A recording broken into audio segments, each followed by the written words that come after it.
experienced face, even though the businessman knew most of these officers in border guard uniforms were actually agents of the Ministry for State Security, the Stasi. "These don't mix well together," said the guard. "You might have permission for this." He waved the bottle around again with one hand, then the cigarettes with the other, as though he was making secret semaphore signals to his colleagues. "But importing these—" "I'm sorry, I must have forgotten to take them out," said the businessman. He tried to give a calm, unflustered outward appearance. Inside, he was churning up.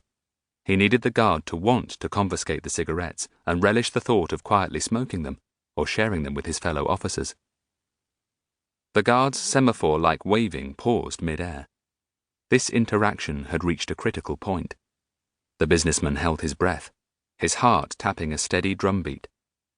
The guard placed both objects on top of the Citron's roof, then glanced at his watch. He shrugged, picked up the bottle and placed it back in the bag, along with the man's passport and documents. Then he waved the businessman back into the driver's side and picked up the cigarette multipack. If he knew the businessman had left them there deliberately, that it was an unofficial trade, it didn't show in his deadpan face. "We will be impounding these," he said. "Importing them is illegal. Do not do it again." He waved the Citron past while shouting through the open driver's window. "Enjoy your stay in our socialist republic, Herr Verbier." Chapter 2. July 1977. Schönefeld Airport, East Berlin.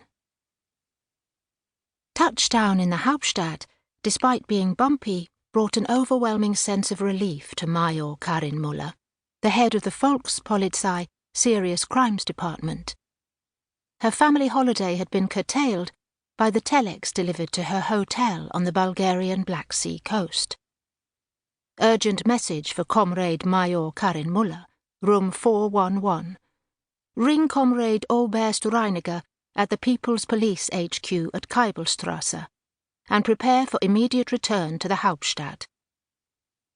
Her initial feeling had been one of anger at the premature ending of a long-planned family holiday, and that she'd had to leave her twin toddlers, Janneke and Johannes, in their great-grandmother Helga's care, fit and healthy though she was.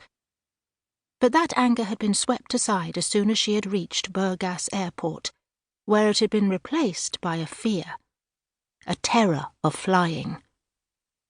Muller had gripped the armrest so tightly during the majority of the 2.5-hour flight that she had to flex her fingers now to try to free the tension in her upper body. It wasn't the irrational fear of something happening to the aeroplane that afflicted many others. Hers was well grounded, partly as a result of her fear of heights, but also the fact that she'd witnessed firsthand the horrific aftermath of the 1972 Königs Wusterhausen air disaster.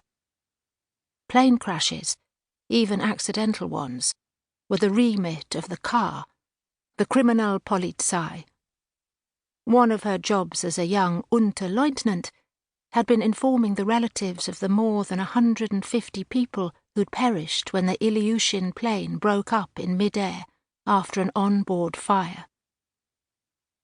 That had been an Ilyushin IL-62, taking holidaymakers to Burgas, and was exactly the same model of plane on exactly the same route she'd just flown, albeit in the opposite direction.